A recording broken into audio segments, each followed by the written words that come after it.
Hey, good afternoon, everybody. What is going on? Paul Turner here from thediscipleproject.net. And here I am with another office hours. It's what I do every Wednesday, 2 p.m. Central Standard Time. I jump on here and I answer questions from youth pastors, and I try to help build successful youth ministries. And so if you're brand new, if you've never been here before, would love to hear from you. Just go ahead and leave me down in the comments there, maybe where you're at in the world, because I know that I reach a number of people across the globe. So I'd love to know where you're from, whether you're in the States, and if so, what state you're in, what country you're in. Would love to hear about that. And so we're going to get started here in just a second as we kind of wait for some folks to get in. I just appreciate your time so much.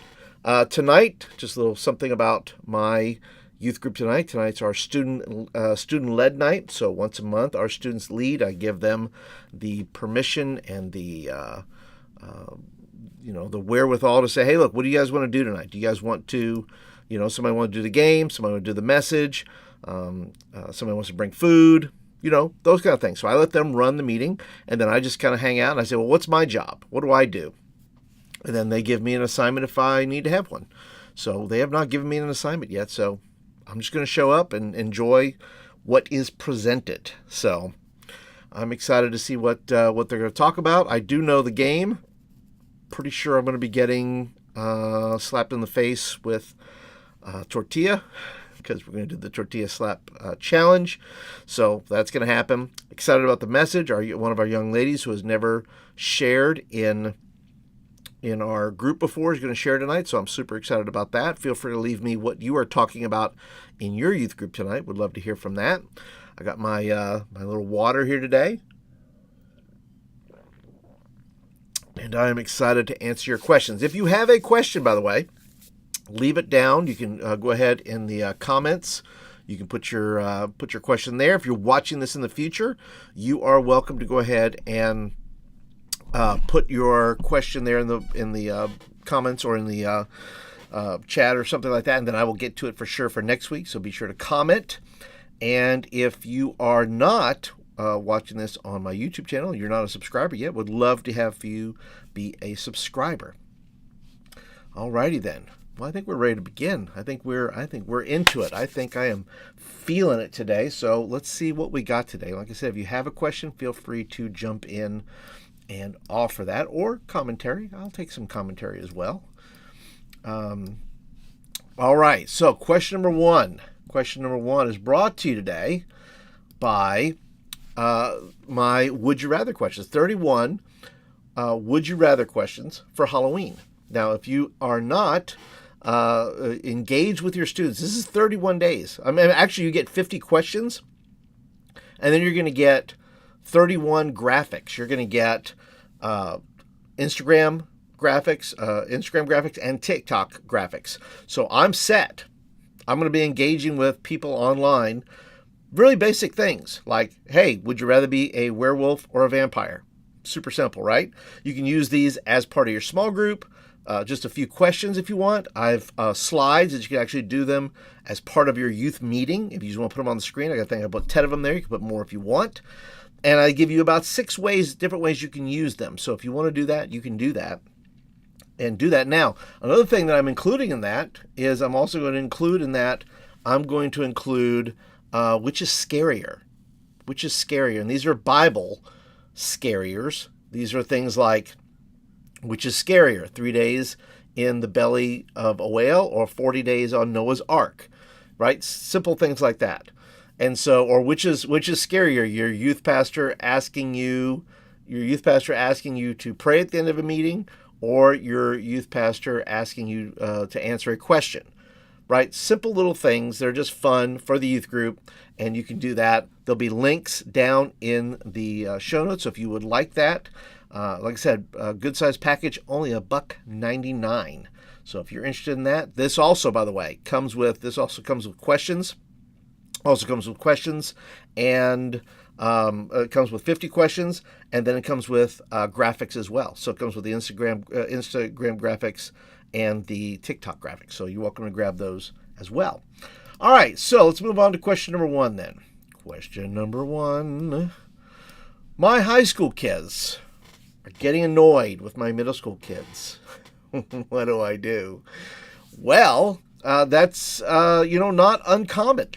It's not an uncommon thing to happen, because if you have your youth meeting, together, if you have your group all together and there's no breakaway time, well, you're just going to be people on people, right? You have kids yelling this out. You have some kids trying to listen. You have some, kids cutting up in the back, where some kids in the front are trying to listen. It's just going to be part of the deal. When you have that, you either need to have strong discipline in that regard, where you say, hey guys, we're not going to be talking over each other. We're not going to annoy each other. We're not going to do those things. Standard's pretty set. Or you can have some breakout time where just high school can be together and middle school can be together. You can do that once a month. You don't have to do that every week, but you can do it once a month. If you want to do it every week as part of your normal meeting, you can do that. You say, hey guys, we're going to take the next 10 minutes and give you guys some time in high school and middle school to talk about the message. Or you could do something where you break them up for your game time. High school, you're going to go play a game, and middle school, you're going to play a game. So however you choose to do it, you can give your older kids some breaks from the younger kids, whether you're breaking them up within your meeting like that, post-message, pre-message, or you can talk with your older students and let them see the value of mentoring these kids, mentoring these younger kids, and say, look, I know they're annoying. I know they're a little squirmy. I know they're really kind of, smelly, but hey, they're the future of this youth ministry. I need your help. I need your help to bring them along. Would you be willing to mentor them for a month? Just every week, for the next 4 weeks, would you check in with them? Would you just say, hey, how are you doing? Would you, hang out with them? And a lot of times, like I said, they're looking for attention anyway. They're looking for attention. So if you build in the attention factor, maybe these younger kids are not getting as crazy. I said, now, I didn't say they weren't going to get crazy. I just said they won't get as crazy. So find ways to build in that separate time where high schoolers can be with high schoolers. And let's be honest, though, high schoolers eventually get tired of freshmen too. It's not just middle school. They're gonna like if a seniors group could just be seniors together, they would. But that's unlikely that you will do that necessarily in your youth ministry. But what you can do is you can find ways to get them separated, at least for a time, to where they get a break. Or like I said, or you build into the DNA of your youth ministry that older leads the younger. There's a great verse that talks about that the strong are there to lead the weak, right? To protect the weak. And so if there's a sense of responsibility upon the older to say, look, these guys are part of the deal. I know that you get annoyed by that, but we have a responsibility to bring them along, to protect the weak, to help them out. Look, remember when you were in middle school? It's a great opportunity to remind them, look, were you just like them? Okay, then let's be a little bit more empathetic towards them, right? So just you can that's all I say is that, listen, you can build it in. You can build it into your group any way that you want to build it in. Give them a little time away. Have separate times, portions during the meeting, small group time, game time, whatever you choose to do. Or you build it into the DNA of your group where the older have a sense of responsibility to the younger. So that's my 2 cents on that. So if you have any questions for me, you are welcome to drop them in the chat.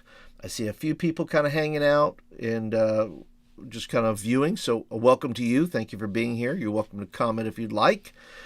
And we're going to move on to question number 2. And this is brought to you by, and this is appropriate. You'll see why I'm sharing this here. This particular question is going to be brought to you by G4, Fulfilling the Mission of Jesus. It's a 4-week series that I have on the mission of Jesus, where we're talking about, why Jesus came, to set the captives free, to heal the sick, right? Jesus is on mission here. And so these 4 weeks will help your students really grab a hold of what the mission of Jesus was and say, look, what did he really come to do? What did really Jesus come to do? And you begin to break that down week by week, and then you help students find their way into the mission of Jesus. Because once you're describing this to them, once you're sharing this with them, they can then say, okay, maybe I have something in me that the Lord is going to resonate something in them, right? The Lord's just saying, look, I need you on mission with me. This is what I came to do. I came to, save the lost. I came to heal the sick. I came to minister to those. And so when you're putting that into their hearts and saying, this is why Jesus came, then you give them an opportunity to be able to sign on with that mission. It's not just coming to youth group. It's not just, I'm a Christian 1 day a week, 2 days a week. It's a great opportunity for students to find their mission. Now, that goes along with our question today, which is, my students don't want to serve. What do I do? That's hard. You have students that are great at showing up to events. They're great at showing up for youth on Wednesday night. They're great at even being at church on Sunday for some of them. But maybe what some of them, or maybe, a majority of them, are not interested in is the service part. And that service could be anything, right? I think different types of service apply to different kinds of students. And yes, there's from the biblical point of view that says, hey, look, we want to be on mission with Jesus. Whatever the mission of Jesus is, then I want to be able to do that. I want to participate in that. But you could also appeal to students from a worldly point of view, in the sense of, you should be a good citizen. A good citizen would do these things as well, right? But the motivation for us doing it is to let Christ live through us. You can do anything. You can go and build houses on the weekend. You can do those things. What makes it purposeful in the sense of understanding your mission is that you're saying, I'm doing this even if I don't want to do it, because it is imperative that I participate in the mission of Jesus, because it's going to help me grow in my faith. It's going to help me develop and to identify with my purpose, what God's put me on the planet for. I can tell you that I've taken kids on mission trips all over the world, and I've had kids wind up, continuing to do that after youth group. I have kids who go back and are participating in missions, whether that's in giving or whether that's actually going. But they've had those experiences. They've understood that, and they understand that the mission, it awoke a part of them up that said, that's what I want to do. Maybe you're going to take kids and you're going to say, hey, we're going to go build houses with Habitat for Humanity. Well, even if a kid says, well, I'll do that because, I'm willing to join along. Maybe they discover they're really good with tools. Maybe they discover they're really good at building. Maybe something awakens in them in regards to their skill ability. They're going to do something that they had never done before. And then they can look back with accomplishment and say, wow, I really did that. I went to another country. I raised money to go there. I helped build a house over the weekend. Maybe it's a matter of taking kids and go to feed the homeless, whether it's at a shelter or on the street or whatever it may be. You say, guys, this is important that we do this, that you have these moments in your life. Yes, it's important that you get on mission with Jesus. But how do you know? How do you know if you've never been a part of that? And I think you have to start small. Even if you can only take one student with you, take one student. It will be infectious towards the rest of the group, because they're going to come back after you do that with the 1 or 2 students, and you take lots of pictures, and then they come back that following Wednesday and share about it, about their experience. Well, now you have somebody who has a living testimony of what they saw, of how they participated, how they saw God move, not only outwardly towards, whatever the activity they were doing, but also inwardly, and saying, I sense this in my own life. I sense this as a part of, what's going on in my own heart. And so, start small. If you're having struggles they love the fun stuff, but they don't love the service projects, they don't want to do those kind of things, start small. Start with, go try different things. Right? Whether it's building on the weekend, building homes on the weekend, feeding the homeless, something will resonate. Something will connect with them. and start small. Start with the 1 or 2 students, take lots of pictures, come back, show the pictures, let them share about their experience, and let it be infectious in that way to where they share what God did in their heart and what they saw. And then, maybe the next time you get a few more to sign up, which is really the goal. And if not, then at least you had those 2 participate, and maybe they'll be the only 2 that will participate going forward in those things. But if you've done nothing else, you've lit the flame, right? You've got the spark going in a couple of students, and it may over time spill out over to some others and set their hearts on fire as well. So we're moving on to question number 3. We're moving pretty good today. Once again, if you have questions, feel free to jump in there, and you can bring the questions up if you have one about your youth ministry. Be happy to answer. And then after question 3, I'm gonna head on out and start doing some other things for tonight. So let's see here. Question number 3. I like question number 3. Question number 3 is something I like to focus on, and that is food. And I am going to share with you this question here in just a second. Here we go. This particular question number 3, is brought to you by coaching. Coaching changes everything. If you are interested in coaching, if you do not have a youth ministry coach, can I tell you something? It'll do you wonders. Just a few sessions. If you sit down and say, hey, let's talk about our youth ministry. Let's talk about this youth ministry. Let's talk about my youth ministry. And so, you're going to get from me, if you sign up for coaching with me, you're going to get my full attention. You're going to be able to, I'm going to help you skill build in your communication skills. We're not just going to talk about events. We're going to talk about those. We're not just going to talk about preaching. We're going to talk about those. We're going to talk a lot of the peripheral things, but we're going to talk a lot about substantive things. We're going to talk about heart things. We're going to talk about soul things. We're going to talk about things that are going to keep you in the ministry longer if you want to be in there. If you want to stay in ministry, my goal is to help you stay as long as you can stay healthy, and as long as you can stay, you want to continue to grow in your own journey, then I want to help you do that. I want to be able to help you do that. And that's what coaching is about. Coaching is not just about, dispelling information. It's just not about, throwing up all these facts or figures or statistics. It's about getting down into the dirt and saying, how are we going to build this youth ministry? How are we going to build a successful youth ministry? What does a successful youth ministry look like to you? And so we begin to look at that.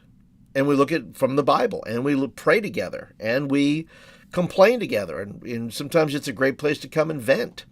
And so if you are interested in coaching, I'm going to put a link down below.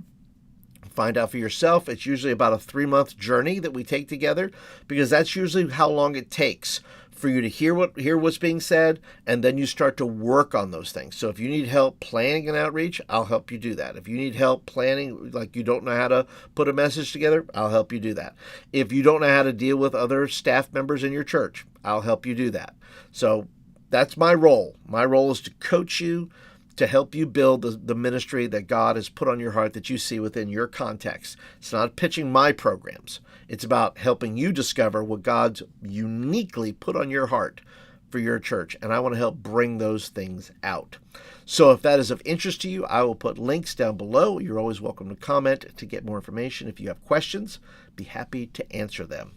So let's move on to question number 3, last question of the day. I need some ideas for youth group meals. Meals I love to eat, and probably too much. So if you're looking for ideas for your meals or little snacks or whatever you want to do, first place I'd go is Pinterest. Pinterest is a great board. You can search in Pinterest and say, hey, I'm looking for youth group snacks or youth group meals. Totally encourage that, because there's lots of things that you would never think of. You'd never think of some of the things that are on there. And so I would encourage you to just go to Pinterest and start searching through Pinterest, because there's visuals there. Everything's a little pin there that you can look at and then click on and get more information. The next thing I would do is there's really simple things you can do. I mean, why not do breakfast for group? Man, my group likes breakfast. I like breakfast. I can, bring in a waffle maker and make waffles, or let them make waffles. Set up a little breakfast bar. You can set up just cereal. If you don't want to make a big mess, go ahead and do cereal. Just put about 10 bowls of cereal, bananas, different kinds of cereal, and let them go and let them do that. It's all throwaway stuff, so you can do that. You can have a panini maker or a grilled cheese maker where you just have a little griddle. And you say, hey, I'm just going to make, you have somebody volunteer from your church. Say, hey, would you come in tonight and just make some grilled cheeses? Maybe you know somebody in your church who's really good at that, and they would be more than happy to help you do that. So go ahead and just say, look, we're going to do grilled cheese tonight. Would you come in and just cook up some grilled cheese, maybe some bacon, right? Something like that. I made for my group the other night. I just made some really simple. I went in early, got some top round cut, those little round, like, I can't say fillets, they're about that thin, but pieces. And then I put them on some like Hawaiian rolls and made some steak sandwiches. And it was going along with my lesson anyway, but I enjoy cooking. So if there's something you can do, maybe you do mac and cheese. Mac and cheese is simple. Find somebody in your church that makes the best mac and cheese, and have a little mac and cheese bar. One with mac and cheese, one with ham, like chopped up cubed ham, extra cheese to put on top, jalapenos. Anything you can put into it. You can do that. I mean, it's delicious. You can find somebody to help you do that. So mac and cheese all day. Find somebody in your church who makes the best mac and cheese. Say, hey, would you make it for us? And then make sure it's hot and ready to go when you do that. And your students will be like, yes, please. I'd like more. And be a good little meal for them. So anyway, you can always have two. I've had somebody just be a grill master and say, hey, I put the grill out there, and somebody from the church says, I'll make you hot dogs and hamburgers. Super simple. Super duper simple. And so I hope those are of help to you, because they're super simple to do. Food is to me is an integral part of youth, because I just feel like food is just it's the ultimate. If you have food, I would go so far to say, if you have food, you wouldn't need to play a game. Games are fine, but I'd rather eat together. Eating together, you play a game, you're done. That's fine. But if you eat together, you're sharing, you're talking, you're having conversations, all those things. Another idea I keep, my kid, for Sunday morning, by the way, my students got out ice cream. There's ice cream left over in the freezer. And they said, well, we're just going to make some ice cream. And everybody was like, oh, yes, please. So everybody was like, all right, ice cream. Why not put together an ice cream bar? Once again, super simple. Get some volunteers to help you dole out the ice cream, a couple of scoops per deal, and then have your syrup or nuts or marshmallows or candy or whatever you want to put out, and make a little ice cream bar. That's also good as well. So those are super, super simple. But like I said, I would rather eat together than necessarily play a game. Games are good. Games have their function. They do what food does, in a way, to build community, but you're still hungry after the game. That's all I'm saying. But listen, that is it, guys. I have shared with you today. I have broken down the 3 questions for you today. If you have a question that you'd like for me to answer, you can leave it down in the comments down below. All the links for everything I just shared, the G4 mission, Jesus mission, the coaching, and the Halloween Would You Rather questions, all the links will be down there. And I hope that today has been fruitful for you. I hope that you enjoyed the answers. I hope that you enjoyed the time that we were able to share together. And if you're watching via YouTube, you're always welcome to go ahead and click that thumbs up button.